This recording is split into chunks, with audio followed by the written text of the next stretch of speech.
11:40, binario 5, stazione centrale. Siamo arrivati a destinazione.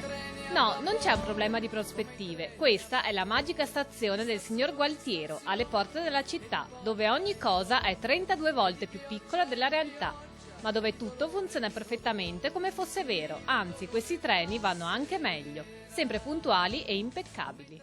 Il funzionamento è per ebollizione d'acqua che viene trasformata in vapore e quindi sale la pressione. Basta aggiungerci il combustibile giusto, che sia alcol, gas o carbone, nella quantità minima adatta alle piccole dimensioni e si può partire. Una passione nata più di 70 anni fa da ragazzino, quando si viaggiava davvero sui treni a vapore, e non come oggi, che invece sono considerati dei reperti o fanno parte solo di vecchie foto in bianco e nero e di film d'epoca. Dispiace invece che purtroppo tanti treni, specialmente treni storici, treni vecchi, siano stati eliminati, come per esempio il Trenino delle Dolomiti.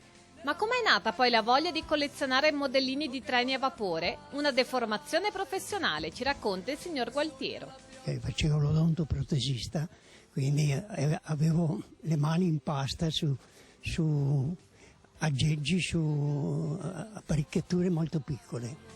Un mondo in miniatura in cui sognare il suo e stare per qualche istante lontano dai giganti di un presente così veloce e frenetico. Basta un po' di carbone e uno sbuffo di vapore e si può viaggiare in altri tempi. Tutti gli appassionati di vapore sono uomini di altri tempi.